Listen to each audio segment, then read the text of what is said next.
नमस्कार विद्यार्थियों, मैं डॉक्टर राजेंद्र श्रीमाली पिछले 20 वर्षों से शिक्षा महाविद्यालय में कार्यरत हूँ।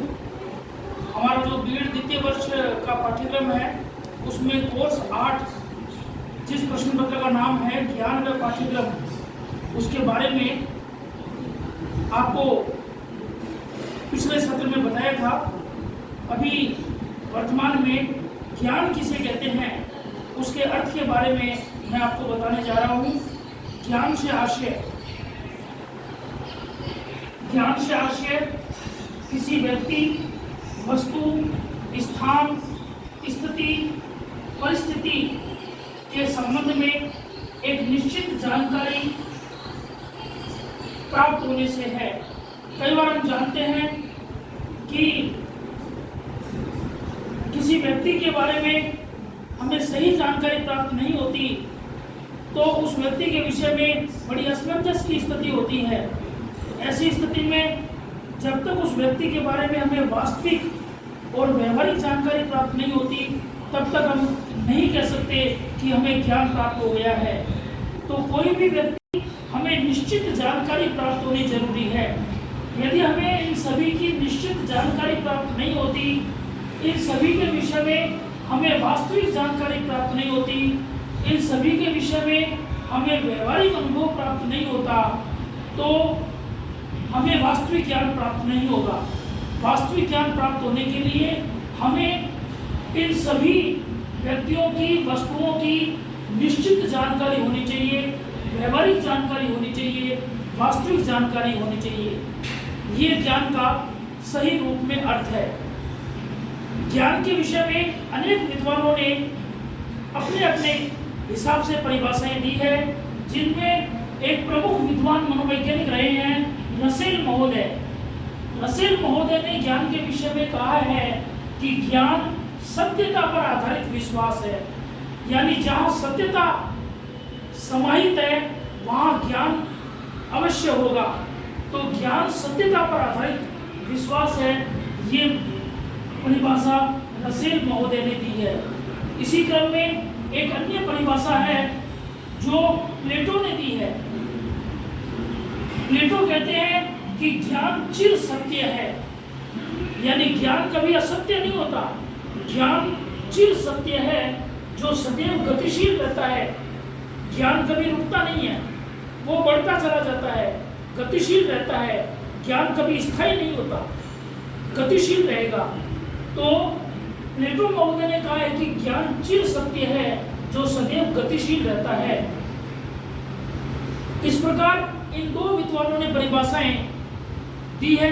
वैसे तो परिभाषाएं अनेक विद्वानों ने दी है, लेकिन रसेल महोदय और प्लेटो महोदय की जो परिभाषा है वो एक सारगर्भित परिभाषा है, जिसको आप लोगों के सामने बताया गया है। इस प्रकार हम कह सकते हैं कि ज्ञान इंद्रियों द्वारा प्राप्त बौद्धिक अनुभव है। इंद्रियों द्वारा प्राप्त बौद्धिक अनुभव ज्ञान कहलाता है। ज्ञान प्राप्त करने के लिए विचार, चिंतन, मनन, मंथन और अनुभव प्राप्त करने की पर्याप्त शक्ति होनी चाहिए। यानी हमें जब किसी चीज का ज्ञान प्राप्त करना हो तो ज्ञान प्राप्त करने के लिए हमारे अंदर चिंतन की शक्ति होनी चाहिए, हमारे अंदर मनन की शक्ति होनी चाहिए। हमें किसी भी वस्तु अथवा स्थिति और परिस्थिति के विषय में मंथन करना आना चाहिए और इन सब से अनुभव प्राप्त करने की जो पर्याप्त शक्ति है वो होनी चाहिए।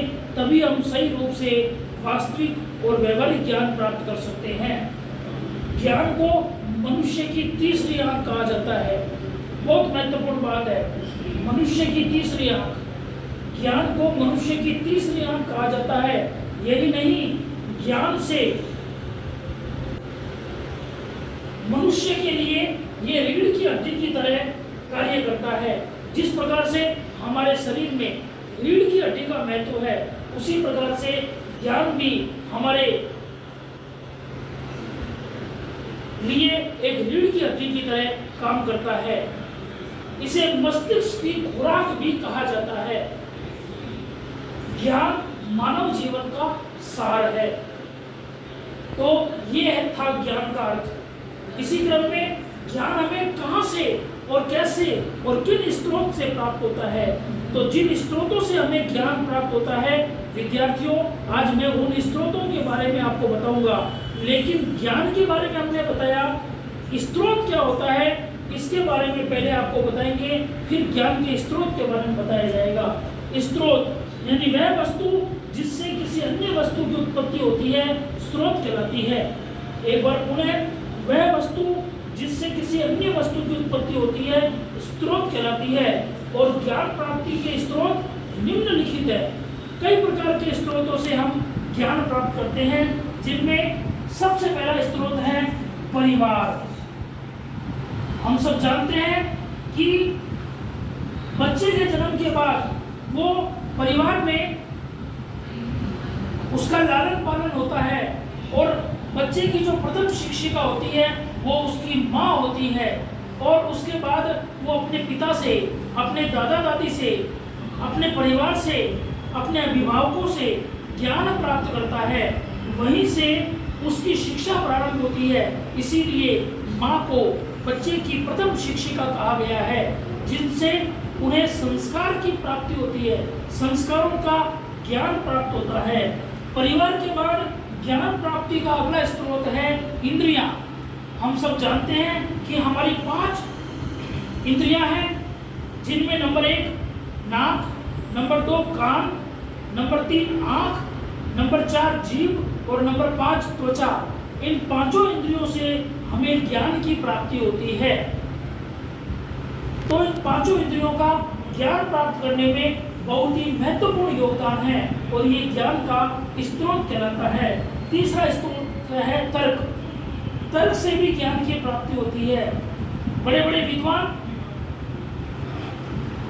राष्ट्रीय और अंतर्राष्ट्रीय और राज्य स्तर पर जो सेमिनार आयोजित करते हैं, उन सेमिनार में वो ऐसे विषयों का चुनाव करते हैं जिनमें तर्क होता है। दोस्तों, विद्यार्थियों, तर्क और कुतर्क में अंतर है। कुतर्क, हम यहाँ कुतर्क की बात नहीं कर रहे, बल्कि तर्क की बात कर रहे हैं, जो कि ज्ञान प्राप्ति का भी एक प्रमुख स्रोत है। जो व्यक्ति कुतर्क करता है उस व्यक्ति को हम ज्ञानी नहीं कह सकते। ज्ञान में तर्क समाहित है, कुतर्क समाहित नहीं है। इसी प्रकार से अंतःकरण, चौथा ज्ञान का स्रोत है वो है अंतःकरण।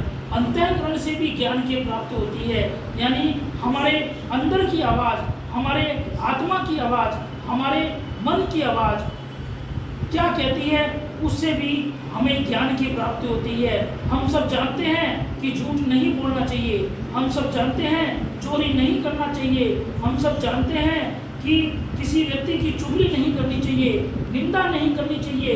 उसके बाद भी हम सब इतना जानने के बाद भी अगर हम किसी व्यक्ति की निंदा करते हैं, किसी व्यक्ति की चुगली करते हैं और हम झूठ बोलते हैं, तो हम ज्ञानी नहीं हैं।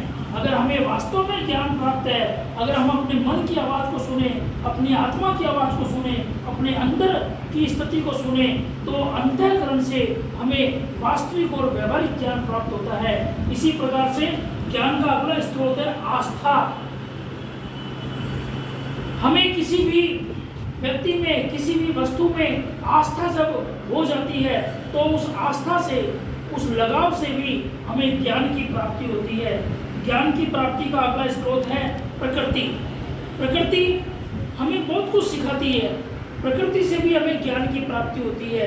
प्रकृतिवाद ने विभिन्न स्रोतों से ज्ञान प्राप्ति के विषय में बताया है, जिसको हम आगे और अधिक विस्तृत रूप से वर्णन करेंगे। इसी प्रकार से ज्ञान का अगला स्रोत है शिक्षक। शिक्षक भी ज्ञान प्राप्ति का एक स्रोत है। परिवार के बाद जब एक बच्चा विद्यालय में जाता है, तो विद्यालय में जाने के बाद उसे शिक्षक का सानिध्य प्राप्त होता है और वो शिक्षक उसे पारंगत करता है। शिक्षक विद्यार्थी को प्रवीणता प्रदान करता है, शिक्षक विद्यार्थी को निपुणता प्रदान करता है, शिक्षक विद्यार्थी के व्यक्तित्व का सर्वांगीण विकास करता है। तो शिक्षक से भी ज्ञान की प्राप्ति होती है। अगला ज्ञान का स्रोत है अनुभव। अनुभव से भी विद्यार्थियों, हमें ज्ञान की प्राप्ति होती है। एक व्यक्ति को जितना अधिक अनुभव होता है उतना वह अधिक ज्ञानी कहलाता है। और उसके बाद ज्ञान प्राप्ति का अगला स्रोत है करके सीखना। करके सीखना यानी लर्निंग बाय डूइंग। करके सीखना यानी किसी चीज को हम जब करते हैं तो उससे ज्ञान की प्राप्ति होती है। लर्निंग बाय डूइंग, चाहे हम गणित के सवाल करें, चाहे हम विज्ञान की मतलब पहेलियों को सुलझाएं, तो ये सब जो है वो लर्निंग बाय डूइंग मेथड से होता है। तो जब हम किसी सवाल को एक बार करेंगे, अनेक बार करेंगे, तो अनेक बार करने से हमारा ज्ञान जो है वो स्थायी हो जाएगा। तो करके सीखने से भी ज्ञान की प्राप्ति होती है। ज्ञान की प्राप्ति का अगला स्रोत है व्यवहार। व्यवहार से ज्ञान की प्राप्ति होती है। कहते हैं कि व्यक्ति को दूसरों के साथ वैसा ही व्यवहार करना चाहिए जैसा व्यक्ति स्वयं अपने साथ चाहता है। हम सब जानते हैं कि कोई भी व्यक्ति अपने साथ बुरा व्यवहार कभी नहीं चाहता, तो हमें भी दूसरों के साथ कभी बुरा व्यवहार नहीं करना चाहिए। यदि हम व्यवहारशील होंगे तो हमें व्यवहारिक ज्ञान की प्राप्ति होगी। ज्ञान की प्राप्ति का अगला स्रोत है संगी साथी, यानी जो हमारे मित्रगण हैं उनसे भी हमें ज्ञान की प्राप्ति होती है।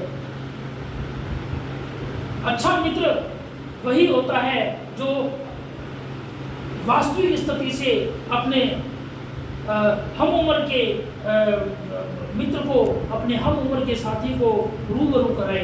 तो संगी साथी से भी हमें ज्ञान की प्राप्ति होती है। आजकल ज्ञान की प्राप्ति का एक अच्छा और सुगम साधन और क्रिएटिव हो गया है, जिसका नाम है सोशल मीडिया। हमारे आज का विद्यार्थी, ऐसा कोई विद्यार्थी नहीं है जो सोशल मीडिया से जुड़ा हुआ नहीं है, क्योंकि सोशल मीडिया एक ऐसा तकनीक है जिससे हमें ज्ञान की प्राप्ति होती है। किसी भी व्यक्ति के बारे में, किसी भी वस्तु के बारे में, किसी भी स्थान के बारे में, किसी भी स्थिति के बारे में और किसी भी परिस्थिति के बारे में हमें अगर जानकारी प्राप्त करनी हो तो हम सोशल मीडिया के माध्यम से भी जानकारी प्राप्त कर सकते हैं। यह भी ज्ञान का एक अच्छा स्रोत है। और विद्यार्थियों, सबसे महत्वपूर्ण बात जो मैं बताने जा रहा हूँ वो यह है कि असफलता से भी ज्ञान की प्राप्ति होती है। असफलता, जब व्यक्ति करत करत अभ्यास के जड़मती हो सुजान, रसरी आवत जावत है, सील पर पड़े निशान। अभ्यास की जो बात है वहाँ कई बार हम देखते हैं कि जब व्यक्ति गणित के सवाल करता है तो गणित के सवाल करते करते कई बार उससे सवाल गलत हो जाता है तो वह व्यक्ति असफल हो जाता है। लेकिन असफलता में भी सफलता छुपी हुई है। जब हम असफल हो जाते हैं किसी काम को करने में, तो हम उस काम को अगले चरण में पूरा करने के लिए और अधिक मेहनत करते हैं, और अधिक प्रयास करते हैं, और अधिक मेहनत और प्रयास करने से हमें सफलता प्राप्त होती है। तो इस असफलता में सफलता निहित है। तो असफलता भी हमें बहुत कुछ सिखाती है और उससे भी हमें ज्ञान प्राप्त होता है। तो विद्यार्थियों, आज मैंने ज्ञान के अर्थ को बताया, ज्ञान की परिभाषा को बताया, ज्ञान के स्रोत को बताया। आगामी लेक्चर में मैं आपको ज्ञान की प्रकृति के बारे में बताऊंगा। अगर आपको मेरा ये वीडियो पसंद आया है तो विद्यार्थियों, इसको लाइक करना न भूलें। इसे आप जरूर लाइक कीजिए, इसे आप जरूर सब्सक्राइब कीजिए, ताकि हम और आप इस लिंक से जुड़े रहें। और अगर आपको कोई प्रश्न पूछना हो तो भी आप निश्चित रूप से बेझिझक इस विषय में प्रश्न पूछ सकते हैं। तो एक बार पुनः मैं आप सभी को धन्यवाद दूंगा कि आपने मेरे वीडियो को पसंद किया, लाइक किया, सब्सक्राइब किया। जय हिंद, जय भारत।